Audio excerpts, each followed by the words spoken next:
Hello, everyone. Good morning, good afternoon, depending on where you're from. Shavua Tov, Chodesh Tov. Thank you for joining us today at the inaugural Pre-Chag Kosher-ADHD webinar. We're so excited to have you here. Kosher-ADHD works to help adults with ADHD and parents of children with ADHD thrive in the Torah world. We're excited to announce upcoming programming by Kosher-ADHD, including a pre-Pesach webinar, a virtual parent training group for parents of children in 1st to 5th grade, a virtual Eishes Chayil group for adult women with ADHD, and a virtual B'nai Chayil group for adult men with ADHD.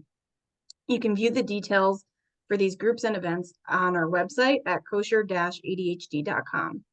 Today's webinar will be run by Dr. Simcha Chesner and Dr. Sara Markowitz. Dr. Chesner has dedicated his entire professional career to supporting individuals with ADHD, leading groups for parents, educators, and children. Before moving to Israel, he practiced as a clinical psychologist in Ohio, overseeing the Institute for Family and Educational Enrichment. In Cleveland, he held leadership roles for Jewish youth.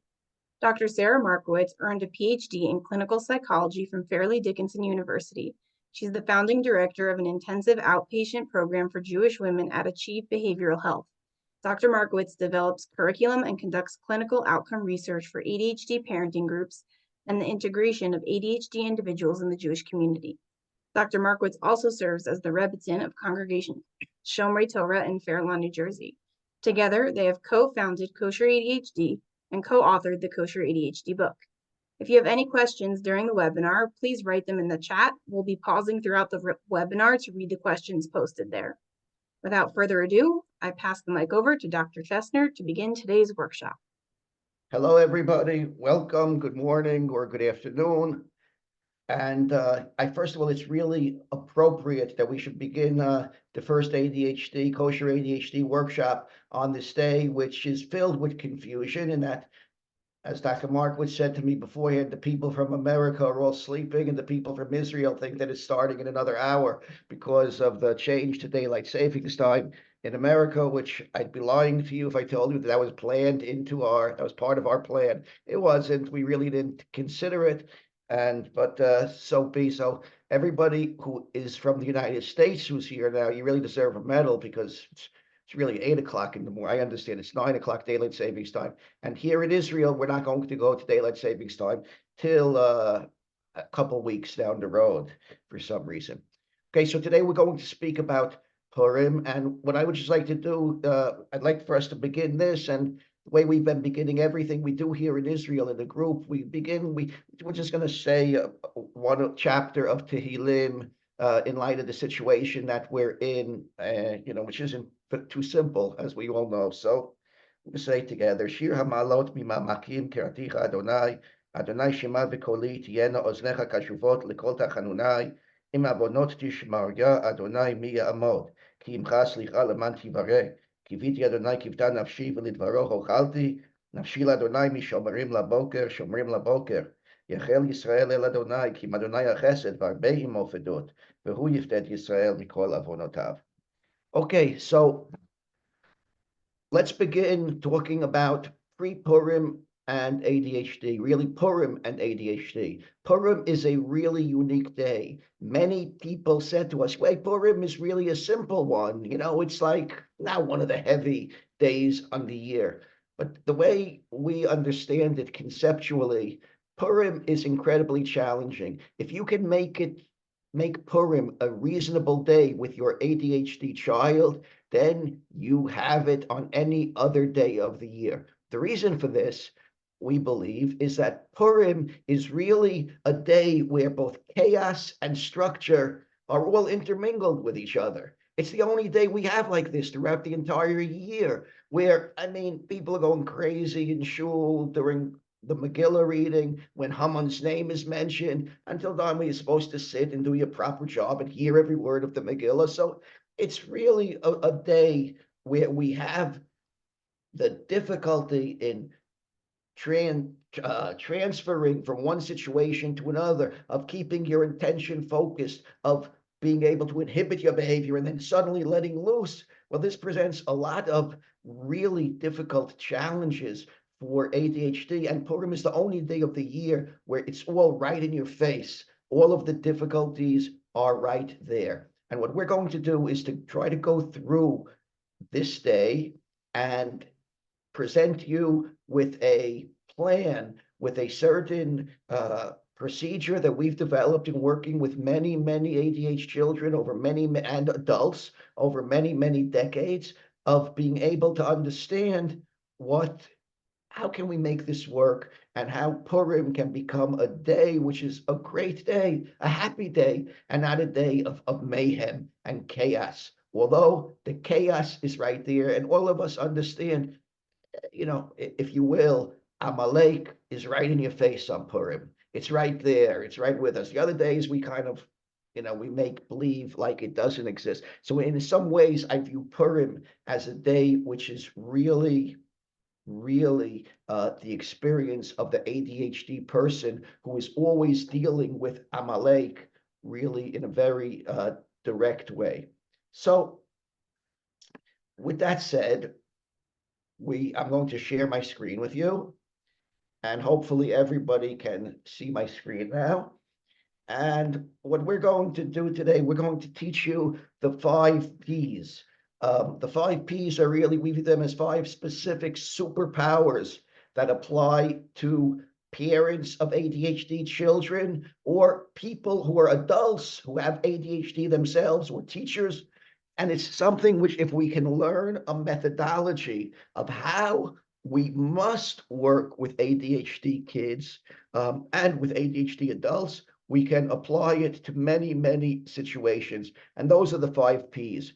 Before I just present the general outline of them, I just want to say, when you listen to what's about to be said, you'll probably think to yourself, hey, aren't these things good ideas for everyone?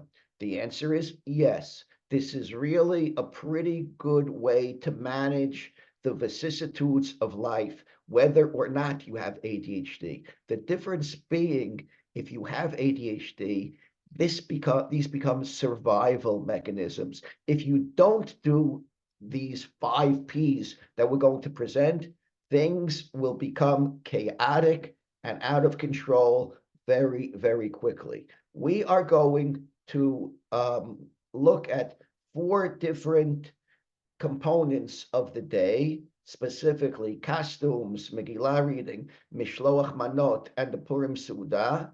And we're going to look at specifically applying these 5 mechanisms towards each of these situations. But you can really apply them to any situation which is challenging for you and or your child. So the 5 Ps, we call them the 5 Ps of developmentally attuned parenting. And the first P is perspective. The second is plan. The third is practice.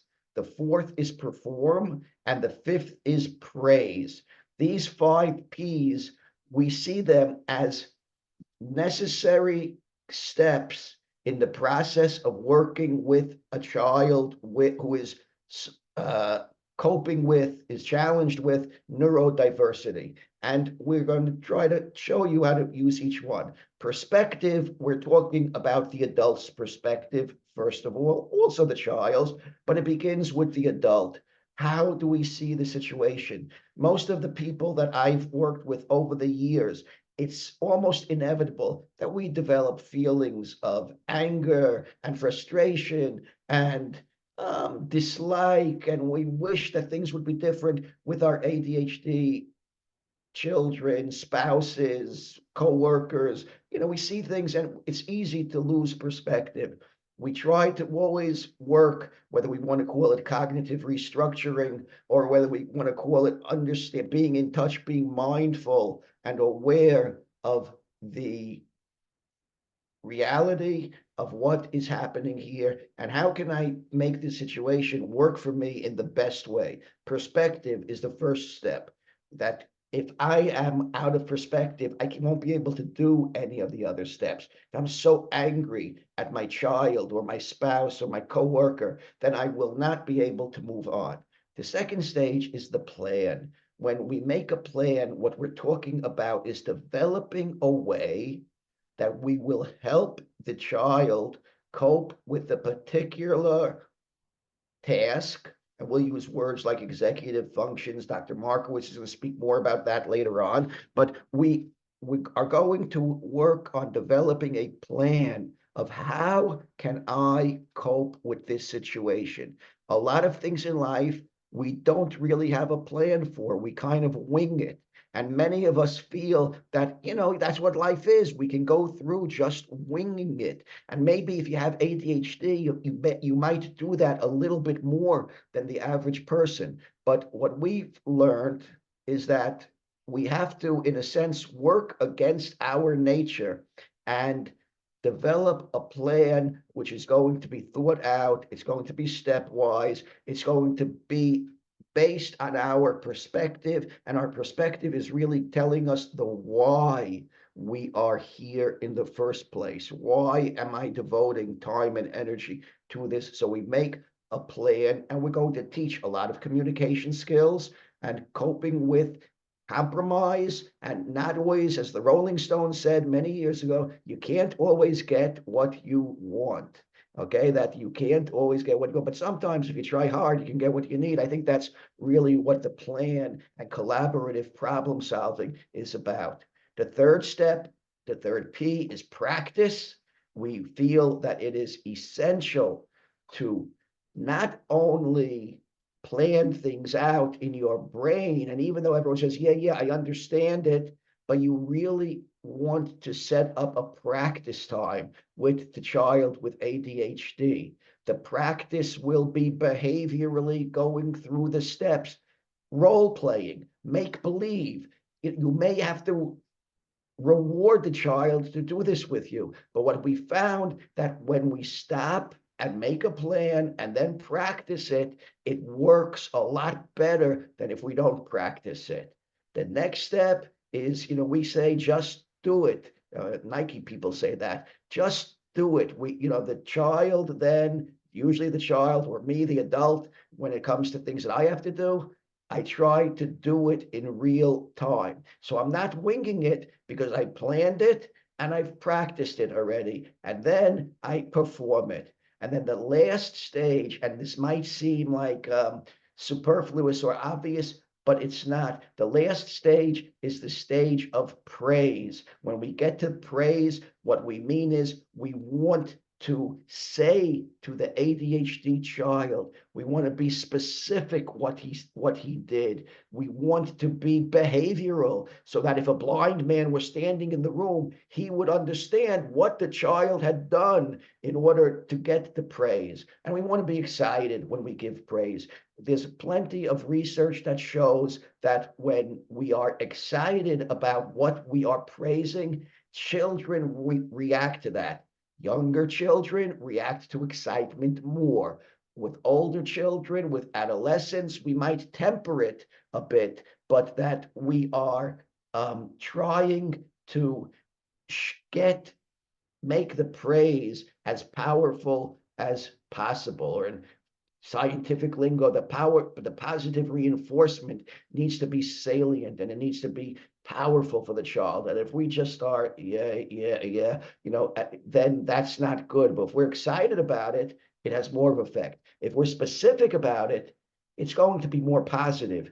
If you tell your child that he does something and you say to him, wow, you're a genius, you're not really giving him specific praise for what he just did. You want to be specific and behavioral. You want to say exactly what he did. Because if you put him in or her in some kind of general category, such as being a genius, what you're probably doing is placing the child in a situation where he feels he's a genius, and that's kind of good until the next time that he has a math problem that might be a little bit difficult and he has to sweat to figure it out, because the child is likely to believe that geniuses don't have to sweat, do they? If he was really a genius, everything should come easy to me. So we believe that you really have to praise, but as with every single one of these steps, you have to be mindful of how you're doing it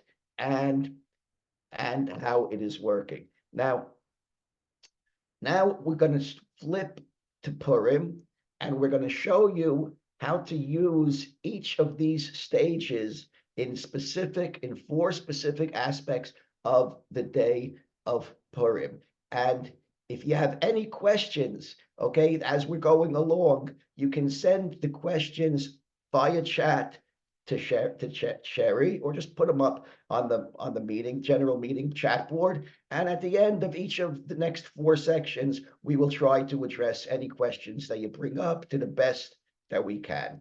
So the next point, let's go to Dr. Markowitz, if we can. And I am going to stop sharing my screen so Dr. Markowitz can share her screen. And how about if we start with, really, we're going kind of in sequential order, which is starting with the Purim costumes. What do you do when it comes to getting the kid into a costume without having it turn into a disaster? Dr. Markowitz, take it away. Thank you so much. Okay, as we're about to get into thinking about costumes, I think in general, the question that whoever is on, whether you are here because you have a child, a spouse, you work with kids who are struggling with this, you know someone who might be, whatever the perspective that you're coming from, I think one of the questions that you want to ask is, well, what do you want out of Purim? What are the expectations that you have? Or what does the other person expect of a child over Purim? And one thing that we know about children with ADHD is that within their brain, there's certain areas that are a struggle for them. And we want to understand what comes up when it comes to any of the different mitzvot or the different minhagim that we have on Purim. What is coming up as some of the areas that are really difficult, or how can we anticipate and plan and do it differently? And so when we think about costumes, what are some of the areas that people see how costumes can get challenging? You could either write in the chat, or my apologies, or just say it, or I'll share it. I know we're not into anyone else. Figure this out. I can figure out how to get the Zoom back. Okay, I shall share. But if anyone who is on right now has insight into where it can get difficult, please feel free to add. I would like for it to be interactive. Otherwise, these are some of the things that we anticipate. So what happens? A child, as they're getting ready for the costume, the different types of like pitfalls that could potentially come that we want to think about are, how is it going to feel for them? Tactile defensiveness, right? There's certain kids who have sensory sensitivity, and to put on a costume to just get what everybody else is getting can be extremely uncomfortable, painful, and something that ultimately, especially if you're getting your Amazon package or wherever you are in the world, wherever you're getting clothing from the store, right? And you didn't get enough chance to try it on, that could end up really blowing up in our faces, right? Or that you have a child who is so excited about their costume and now they never want to take it off. And they don't want to go from one thing to the next. That can be very difficult, or they don't like how they look, or they're jealous of how their friend looks, right? And so you have to think a minute about the child that we are considering. What are your expectations? And this is in general, anytime you develop perspective, we like to think a little bit about it from, on the one hand, what is our automatic perspective, right? So this is my mindless perspective of my child on Purim. This works for all different parts of our life and everyone else, right? What are my automatic habitual reactions and fear regarding how it's going to be on Purim? What are the feelings that come with that? So, for example, the one that we're using here, no matter what costume we agree on, Nechama is going to have a fit that it's not right, or it might feel extremely uncomfortable and she's not going to want to wear it, right? And so how do we first develop the empathy? So how do we turn our thought, our automatic thought, our expectation into a compassionate, empowering, value-based perspective? And we're going to have, that's part one, right? And I think that's really understanding that no child, right, wants to give you a hard time. That's not what it's about. And it's not just that, like, if you eat a lot of candy, you're going to go crazy, and that's why they're having such a hard time, right? It's the idea is that it's really a challenge well, again, you know your child, so you're thinking, this is what is a challenge for them, right? The tactile defensiveness, this fancy word for clothing sensitivity or whatever it is that could be bothering them, whether it's the material or the label on it, right? And so she really wants to make it work.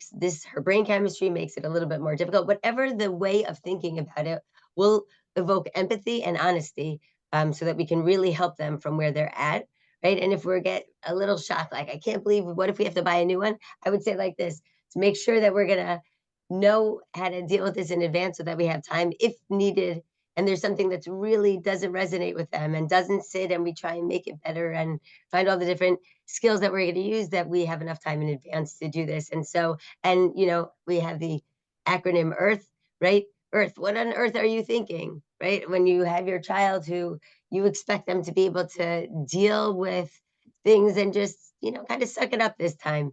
What are we expecting of them? Are our expectations and realistic thinking there? Because that's how we're going to bring ourselves down to earth and really understand what they need. Okay, so then part 2. So we have perspective with costumes.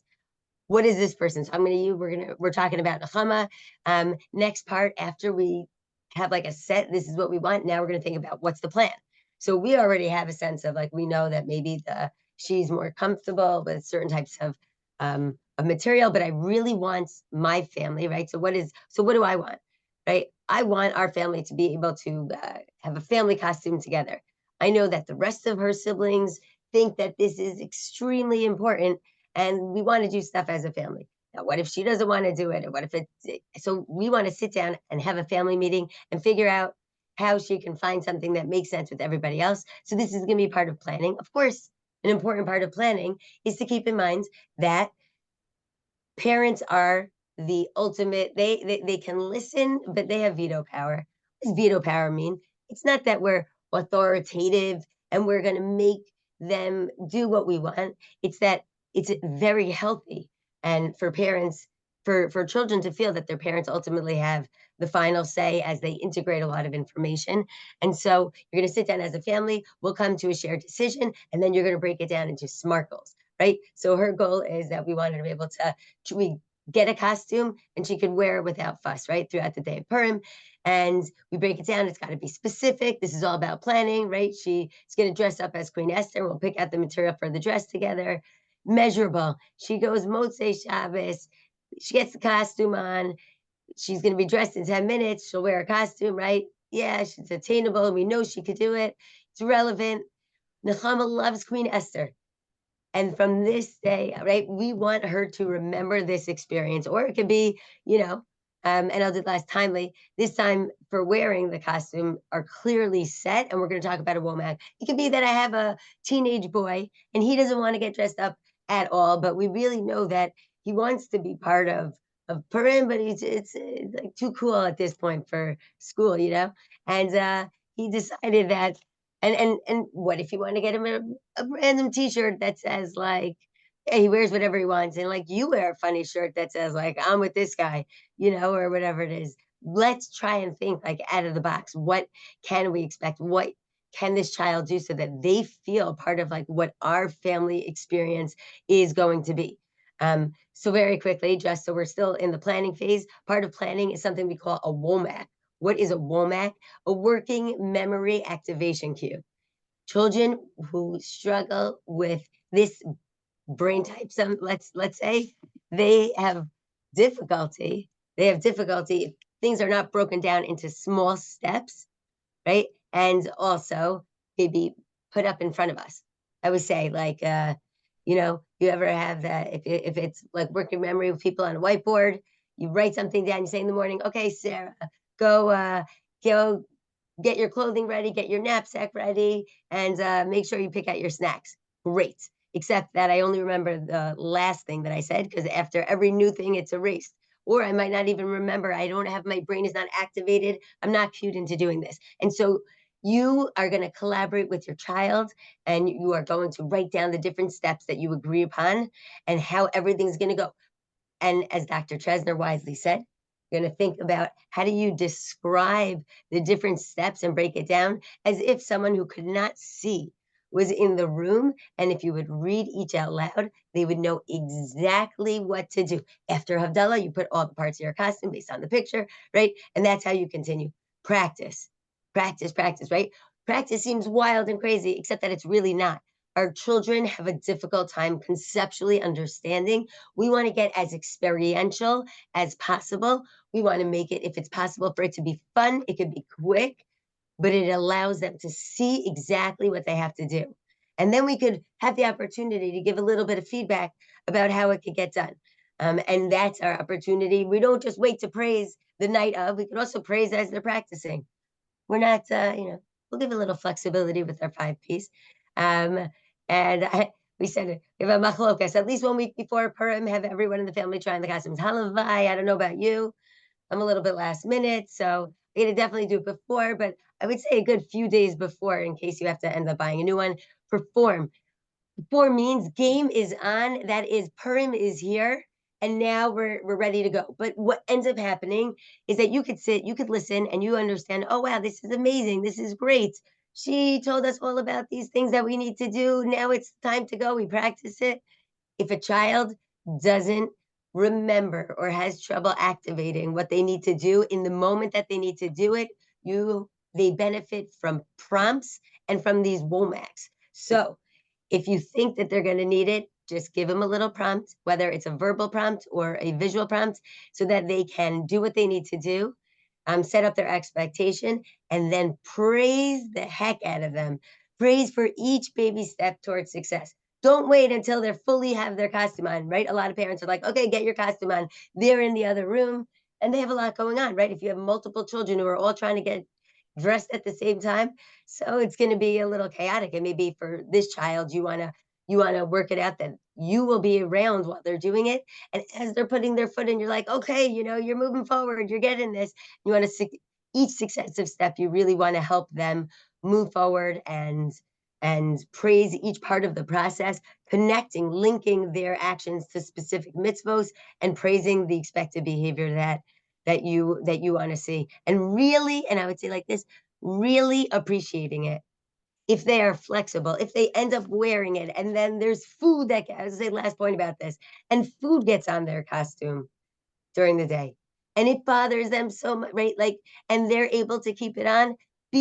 Praise how hard it is for them to do that, how hard it is for them to be flexible. This is something that's throughout. It's not any specific one mitzvah that we speak about, but it's so valuable that we continue to understand the challenges that will come up throughout the day, because a day that is awesomely busy can be awesomely unpredictable, and that can really bring up a lot of difficulties with being flexible for children with ADHD.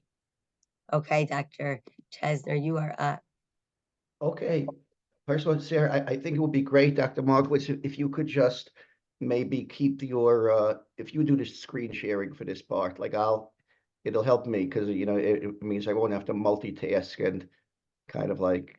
You want the worksheet also? The worksheet, that's what I'm trying to say. Yeah, we'll keep the worksheets up. Okay. So, one thing which I think it really is important for everyone to bear in mind right now is that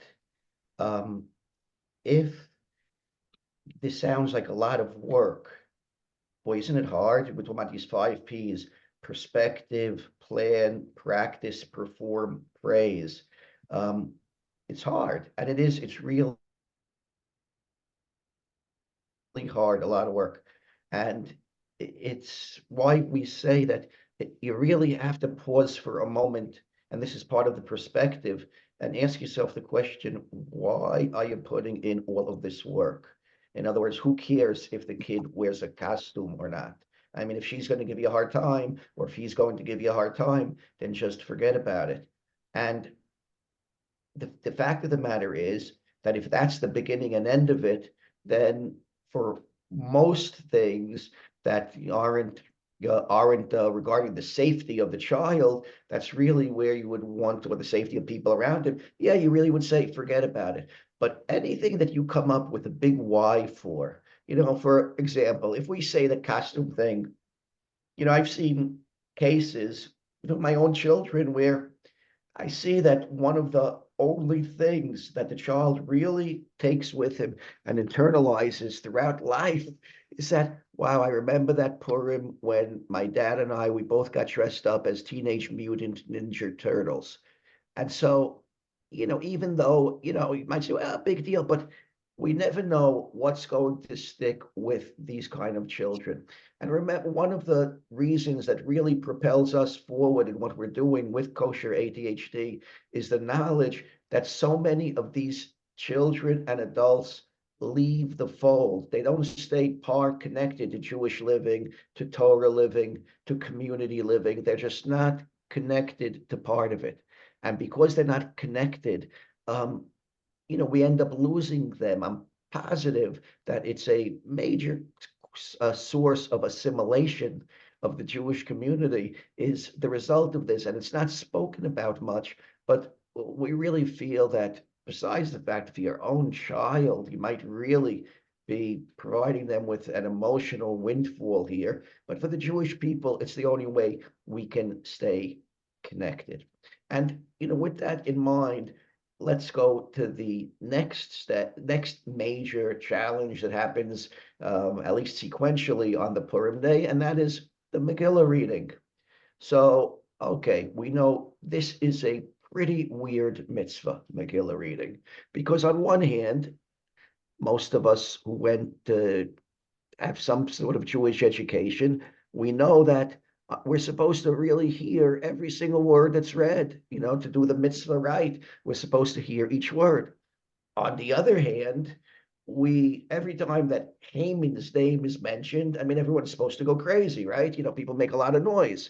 So this is a lot of fun and kids like it. But if your child has ADHD, this may not be so easy, okay? Because it really requires a shift. It requires an executive function that we call emotional, cognitive flexibility, from going and inhibiting yourself, you're listening and following along with the reading, to the next minute where you're, blasting the Purim Grager and just, wiping out the name of Haman, right? Of Haman's name. We're getting rid of it. So this is something which can be really, really challenging on all different levels. For many of our kids, we know it's really hard for them to sit to begin with, but then to sit and then to let loose and then to sit again, well, that's even more challenging.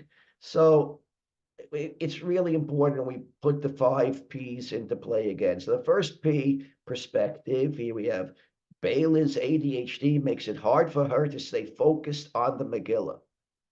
I want to set up for her being able to be successful in the mitzvah of Megillah reading. In other words, I want this to be a positive experience. I want her to be able to become connected to it and let that Torah, Judaism can become part of her positive, secure attachment. And that's something that she views with the heebie-jeebies, something that makes her feel horrible. So I have to try to develop the perspective, and that is very, very important. It means that I'm not going to stand over her like a taskmaster, and every time she lifts her head up, it loses the place. On the other hand, I may not want to just make it totally a free-for-all where it doesn't make a difference. So this is really an art. Parents have to be very skilled here, because we have to, on one hand, present the challenge. The importance of it has to be mentioned. On the other hand, as Dr. Markowitz said, it has to be a realistic goal. If it's not realistic, if I know that if I ask Sarah to point with her finger, or if I ask Bayla to point with her finger, she's going to go nuts on me. She can't stand pointing with her finger. Although I know that does help her follow along. Well, unless I'm pretty skillful, I can't just get her to point with her finger. And I need to really have the right perspective. What's more important, for her to have a positive experience here, or for her to technically follow the rules? With these type of children, technically following the rules, probably with all types of children and all types of adults, to tell you the truth. But with these kids, it's really necessary. The technical application of the rule has to be connected with the broader experience. With ADHD kids, the technical application of the rule is often disconnected from the actual experience. So I have to have a perspective of how do I create an experience? And that leads me to make a plan. What am I going to expect from my child or from myself with ADHD? How am I going to manage the situation? I want to hear the whole Megillah. You're supposed to hear the whole Megillah. Well, but if you know that your child cannot do that, then if you demand that he sit for the whole Megillah, you're probably going to, perhaps if you are really strong and you're willing to put up with a lot of commands and resistance, maybe you can get him to sit for the Megillah, but is it going to be connected with the broader meaning that you want him to get out of it? Probably not. So we need to make a plan. Now, this is one of the reasons why God created rabbis. God made rabbis so that if you have a plan and you have some guilt about, hey, am I allowed to do this though? Like, my kid can only stay for one chapter of the Megillah reading. I know he can't sit for longer than that. Well, then can I make a plan that involves one chapter of the Megillah? Or does do we need to follow only a plan which meets the normative halachic requirements of following the entire Megillah? So what I'm saying is, if you will find, I think I found it to really a lot of I've been pleasantly surprised to discover that there is a great deal of flexibility surrounding the things that people with ADHD find to be torture. And there is no sense in making them go through that torture, but you probably want to get, whenever possible, rabbinic dispensation for it. So if the rabbi can say to you, it's okay, you feel much better about that. So we make a plan, and part of our plan here, for example, might be that, you'll make a plan that allows her to keep her finger on the place when needed and take breaks in between. You'll come up with a signal to tell her when, I'm sorry, I just lost my place. They come with a signal to tell her when to start and stop making noise for Haman, and a separate signal for taking breaks, going back to the Megillah reading. In other words, you got to think it through. What can Bella do? What can Bella tolerate? And if you set up a plan that is not attainable, okay, it is just going to backfire on you. And you need to set up that plan, and then you practice it. If you just want him to be, or her to be, sitting in shul for alternate chapters, and go with it. If you just want him to be in shul for the first chapter and the last chapter, go with it. We're suggesting you plan it and then practice it, role play it with the child. And then performance time. The P of performance happens on the night that the Megillah is read, and then there is praise. You have to be, as Dr. Markowitz mentioned already, we want to be very, very gracious in giving praise to these children. We don't want to be stingy with our praise. They need praise. They need a lot of praise that is nonverbal, like giving a thumbs up for every time that a part of the plan is completed, or after Megillah is over, maybe a hug, a smile, congratulating them for fulfilling the mitzvah. Remember, when you're giving the praise, you want to be specific. You want to be behavioral. You did this, and that was great, and you want to be excited about it. So if you can go through that, then we will, in fact, be able to get through Megillah reading quite well. The next thing that I'd like to talk about, and the next challenge on the day, is I think maybe Dr. Markowitz, you want to talk about the Mishloach Manot? Okay, Sure. so you take the Sure, next one. that's awesome. Also great, side point. I love that. Like Bela, right? If she likes to do crafts, then she could have a bookmark that reminds her about all the different things that she's going to do, and she can focus on that. But really keep in mind, there are so many parts of each of the different mitzvos of the day that we're talking about that have significant demands of executive functioning. Okay, Mishalach Manot. Mishalach Manot is really interesting because it's not just preparing Mishalach Manot, then it's also a question of like, choosing who you want to give it to. How do you work as a family? Then the day of, when you have to deliver the Mishalach Manot, how's that going to work? What if it goes in a different order, like setting it up in a way that you want? Again, there's so many different things that will come up. But this is a great time where, on the one hand, right, think for yourself, perspective. Question number one always is, what is my automatic reaction, my Purim reaction to this child? Like, do I think they're, what do I have access to from previous years? Has it been really difficult in the past? What has been difficult? So access that automatic thoughts that you have. And now think about what are your expectations? Or what do you want, you personally, what do you want out of the day? You want each of your children to be able to drop, to make Mishalach Manot together. Everyone makes either their own or everyone contributes to the family. What does everyone want to do? What are your specific expectations on the slides that Dr. Chesner beautifully put together that we can send? It has like extra space for you to be able to write down the perspective, plan all the different parts for each of these mitzvahs. But think right now, what do I want my child to be able to do, like throughout out of Mishalach Manot? How are they going to be involved? Now, I don't want to just say, what is the way to get through so that, these are the potential problem areas. I also want to think, how do I take this child who potentially loves baking, but might make a massive mess, for example, I don't know, right? How do, like, the different things that they have so we could like pump them up, superpower, take a day that has the option for so many out of the box experiences and finds things that are going to work. So this is all part of our perspective. And again, so for example, this is that we're using. So I threw a lot of different examples out, but the best way I believe to ultimately apply the 5 Ps is like make a choice.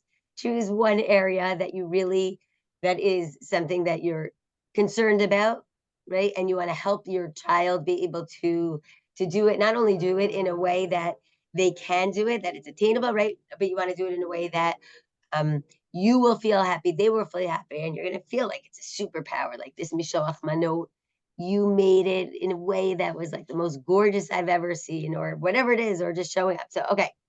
So, we could take the name of, I don't know, we could do, oh, here we go. We got Rachel.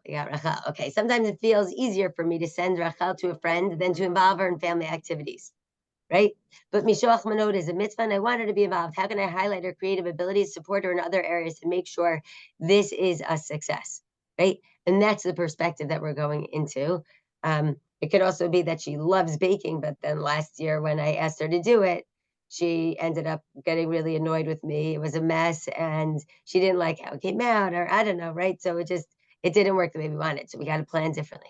So now we have a plan. So we have a family meeting, our little powwow, and we let them know. Sometimes family meetings, I think, can be a little bit daunting. The notion of a family meeting, I think people think it's very official, and how am I going to sit it down together? But if you find everyone together, obviously it's ideal when you set it up in advance. But at least say formally, we are having a family meeting. We want to discuss this. This is how we're going to operate together, so we can work together on whatever it is that we're trying to work on. This Mishalach Manot. And we're going to create a shopping plan. This is where each kid gives, responsible for one item. You plan the time for Mishalach Manot packing, right? We're already thinking, remember, part of planning, what are we generating? The Womax, right? We got to think in life, like, how do I take the things that, because for a child or for adult, honestly, for me, my wonderful ADHD brain, I will say that sometimes when I think about all the details of Purim, my brain is just like overwhelmed, and it feels like so evasive and all over the place. And to be able to write down, to like solidify, like these are the different stages, it's not as just overwhelming and all over the places, I think, right? And so here we are, Mishalach Manot. What do we want? We have a picture of what we want. Then we're breaking it down. This is what the child is responsible for. They give a job that suits their strength, and we're going to practice making this, and we're going to be very clear.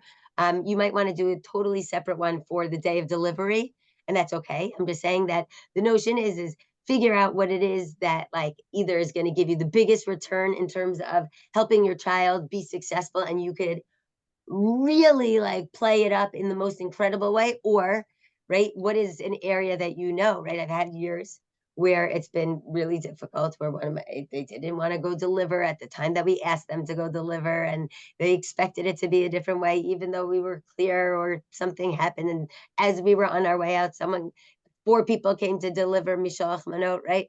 And then how do you manage that moment, right? Okay, we're going to do this, we're keeping 2, or maybe I'll say to those people, thank you so much.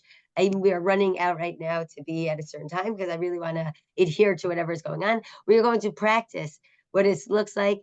We're going to do a practice run. Remember, if we need any Womax, we're going to perform. And then we're going to do a little like, okay, guys, this is game time. We're getting in the car, or we're going to, we got the Mishalach Manot. Everyone's going to pick a treat. We are going to, everything else is going to the back of the car. When we get home, we're going to put the Mishalach Manot away, and you get a certain amount that you get to keep. And then you got us ready for, and then like with each of these different parts, praise is interspersed throughout the whole process. Again, like we said, during practicing, during planning, even during planning, and there's no wrong point to be able to praise, because we're shaping behavior, where we're aligning our values with what we want our children to be able to do, right? So we're saying, you got us ready for the mitzvah Mishalach Manot on Purim, right? And then your cards are going to let everyone know where the package is from. Great job following instructions, eating one treat, whatever it is. Again, you break it down, you figure it out. It could be helpful to hang on the refrigerator. It's already start now, give a child the space, right? Like write down, these are the 5 people, the 3 people that I want to bring it to. This is, maybe you want to ask them to do like an extra chesed, so something a little bit extra, so they do 3, but then a 4th one that they wouldn't necessarily do. The rules, and again, flexibility is just so big. You're going to plan, and it's important to plan. And our whole idea is that we're empowering you with the 5 Ps, and flexibility is just one of those things that the more you really understand the principles, that's how you know when you can be flexible while adhering to the 5 Ps. Flexible doesn't mean chuck the 5 Ps, chuck it like, oh, whatever, who cares anyway? Like, it's not going well, so like we're just mevater, it's fine. Right? That's not what we're saying. We're saying that we can be flexible because it will be difficult. And so we're still trying to hold our value, right? We want them to feel connected to the day. We would love for them to feel connected to the family tradition, that this is like, we're pumping it up, we're making it the place to be. In our house is the place to be. The candy is like lit. No, I don't know what it ever, I don't even know a Hebrew word for that. I wouldn't know how to even say it. And I don't know that I even say lit so much with my own children, but that's the point, right? The point is like, go big, and big in idea and impact, and really, really small in the details. Okay, Dr. C, you're up, man. Okay, so before we get to the last part of the day, which is the Purim Seuda and how to cope with that, we've been speaking a lot about dealing with this balance between, on one hand, having a plan and not just winging everything, and on the other hand, needing to be flexible to recognizing that the plan may require, and almost undoubtedly is going to require, changing and flexibility. Well, I want to give you a way of going about this that you might find helpful. It's something that I learned from Ross Green, who he's in the University of Massachusetts. At least he was in the University of Massachusetts. I'm not sure where he is today, but I know he lives outside of Boston. And he's written some really good books about dealing with ADHD or spectrum-y type of kids. Probably the most famous is The Explosive Child. He's also developed something called collaborative problem solving, which is really the nuts and bolts of cognitive behavioral therapy with children. And one of the things that Green speaks about are the 3 baskets. He says that when you have a situation with your child, or when you need to think in advance, you need to plan which one of the 3 baskets does the situation fall into. The first basket is a basket where, what I would call Yehareg v'al Ya'avor. okay, in our lingo. In other words, it's like, this is just parental authority. For example, if one of your kids takes out a gun and starts aiming it at someone else, I would say that it would be absolutely mandatory to take away that gun from him. You're not going to let him, God forbid, shoot someone else. And the same goes through for hitting, cursing, things that are just, there we don't.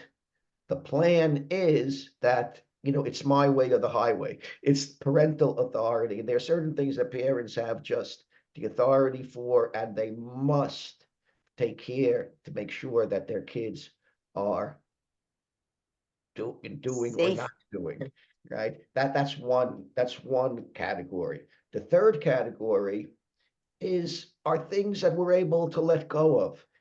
Where we know in advance, I don't want to get into a fight over everything. I want to be able to choose my battles. And there are certain things that if my child starts freaking out over that he's not going to eat strawberry ice cream today, I'm not going to get into a fight with him that you must eat strawberry ice cream. I mean, whatever it may be, there are things which are not worth getting into fights over. And it's really important that I kind of have these things in my head beforehand. It's not that, suddenly you find yourself in this situation and then you slide into that.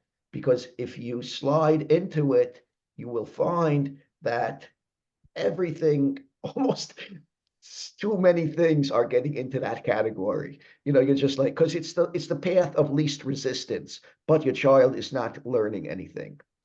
The middle category, category 2, is the category of collaboration.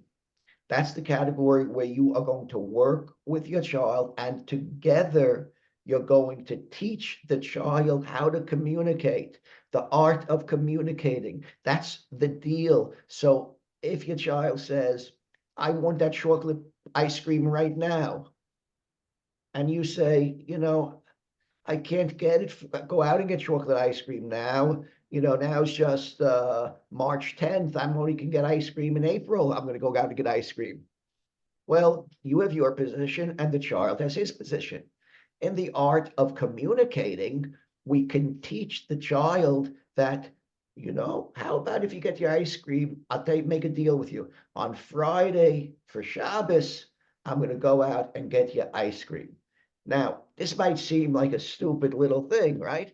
It's not, because if your child is able to realize, okay, I can't have it right now, but getting it on Erev Shabbos is much better than waiting till April 1st to get it, then you've taught him, I can delay immediate gratification, and I can engage in compromise, in collaborating with someone. And a lot of what we're talking about here, when it comes down to it, it opens up opportunities to teach children the art of communicating and the art of compromise. And if he has ADHD, or if he's a little spectrumly, on the spectrum a little bit, then he's going to need your help with teaching him that.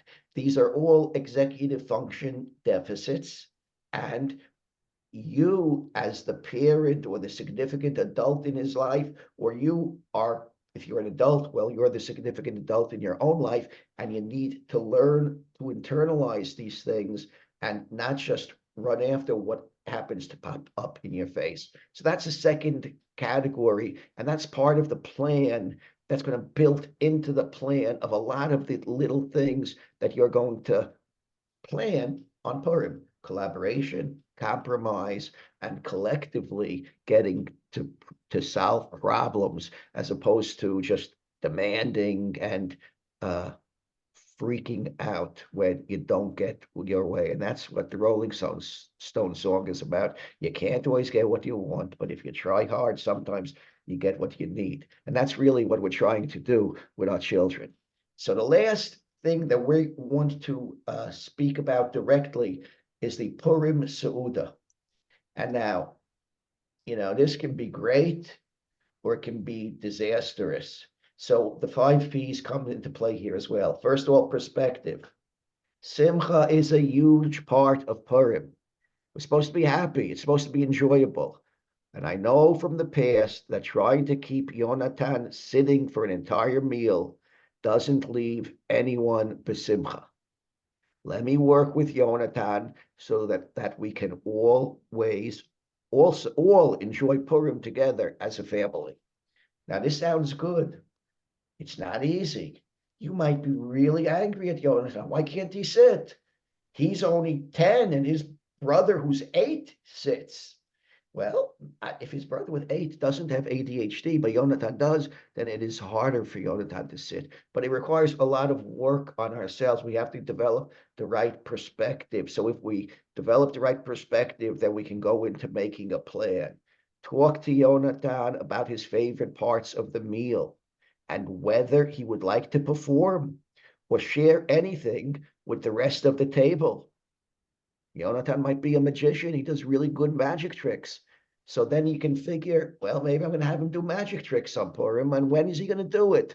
At what point will he do the magic trick? How many magic tricks will he show? To who will he show? How will he show? Magic tricks are the type of thing that could be a lot of fun or really disruptive if they're not done at the right time. So you want to make the specific time, set realistic expectations. He comes to wash the first or second time I call him, as opposed to the 20th time that you call him. He helps me serve the first course to our guest. Then he takes a 15-minute break after eating at least one thing on his plate. They may not want to eat more than that. You might want him to eat, from each of the food groups, but maybe we'll say we're going to call it a success with one thing. He then should come back to the table for the second time until we're finished eating the main course. Once done, then he can have a chance to do his magic tricks, right? And we can maybe even do a discussion, how are magic tricks connected to Purim? This is clever if you do it, by the way, because you see, you're taking something that the child is good at and you are letting him turn it into a magic, into a central thing in your meal. Oftentimes these kids feel not connected, unimportant, insignificant. But if we can take what they are good at and take that skill set of theirs and turn it into a central part of our Purim Seudah, again, although it's not necessarily connected to, let's say, a religious experience, what I say that, when you look at the overwhelming majority of teenagers, young adults who go, the common word, you say, going off the derech. They're not going off the derech because they've read the Rambam's Guide for the Perplexed and they haven't received the right answers. They're going off the derech because the Torah society has been abusive towards them, has been neglectful towards them, has been really difficult towards them. And that's what's led them to go off the derech.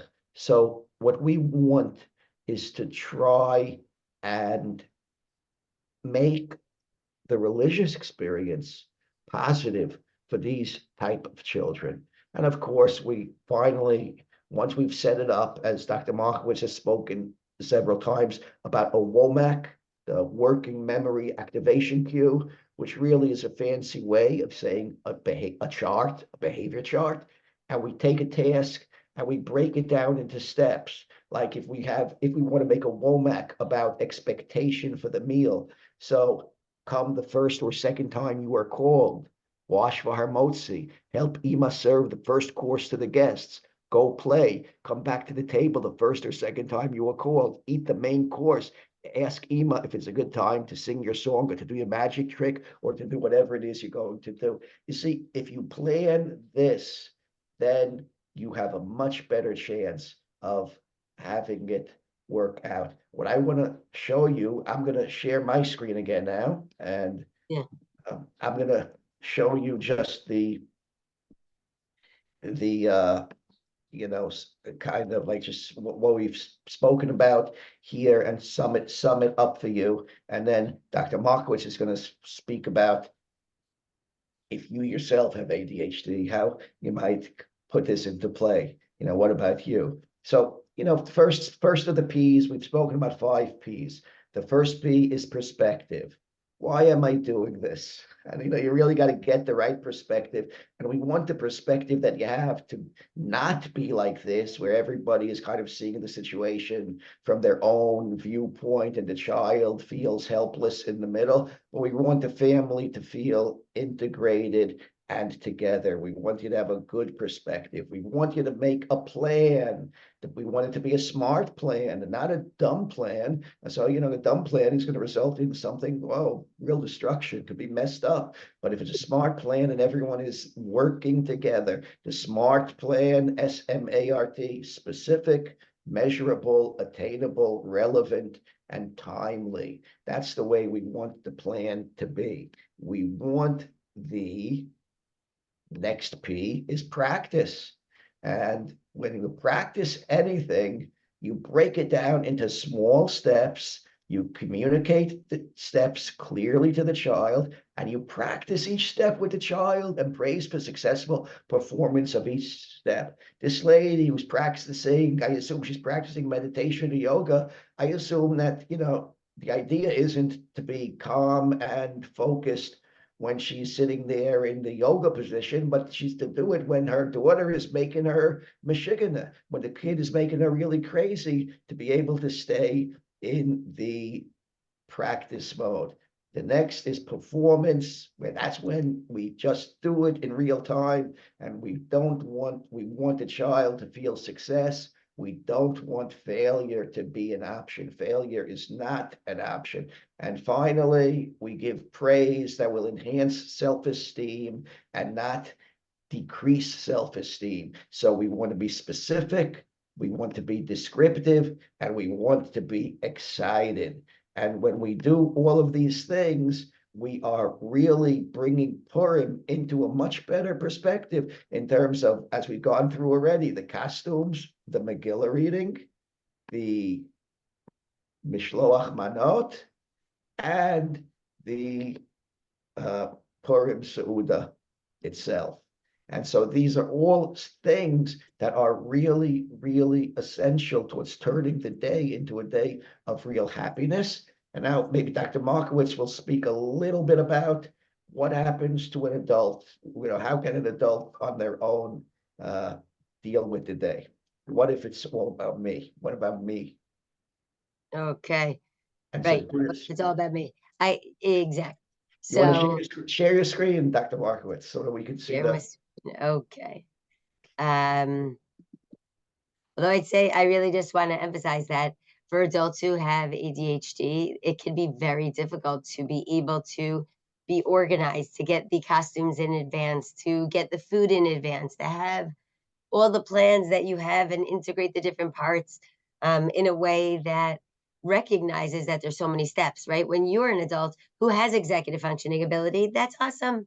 So you can help your child, or you could guide your patient to help their child, right? Like, these parents help their child to break things down. But when you are the adult, you have to recognize this timeline and you have to do all these different things. And so it can be very valuable to get your planner out or get some sort of calendar, have an idea of these like different bullet points, like this is where I want to go. I got to take care of Mishloach Manot. I want to I got to get my womat, right?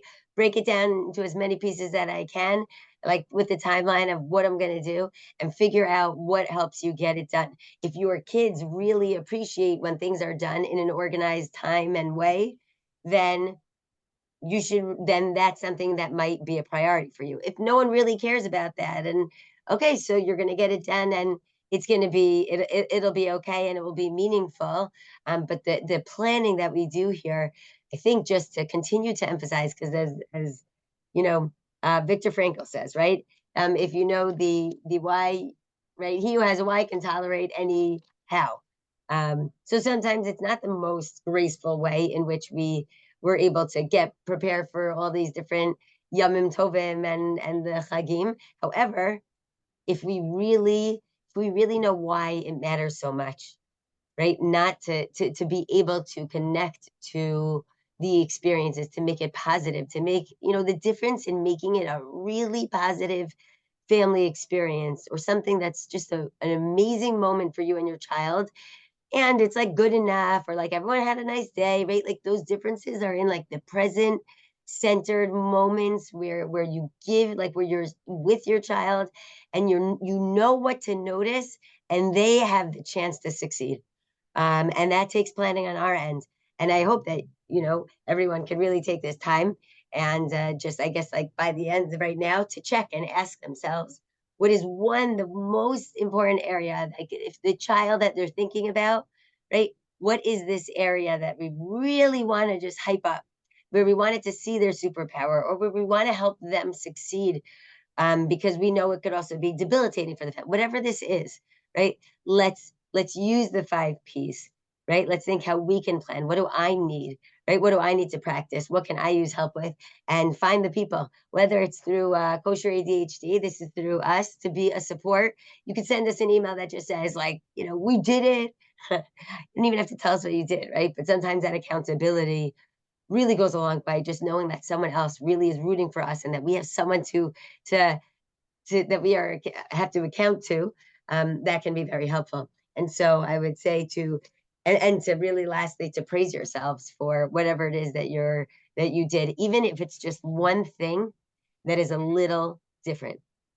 To have compassion, to recognize, wow, you know what? A lot of these things are tasking me in areas that have been difficult for a long time. To expect myself to just all of a sudden I listen to this and now I'm going to have all these areas together. That's totally unrealistic, right? Get back to earth, as we like to say. So let's together really be able, each of us, from where we're beginning, to bring ourselves forward a little bit, to have like this, a deep connection to different moments in the Chag, to our children, right? To anyone around us, any other child who you see where it can be struggling, find that space, pump them up, help them succeed. Without the scaffolding, they cannot do it. Not because they're bad, not because they intentionally don't like things, because they really need more support in order to access the greatness that they have.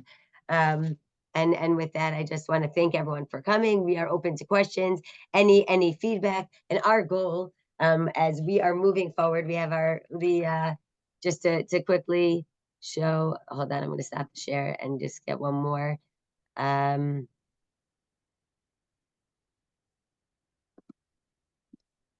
I did have it. Hold on. But as we move forward with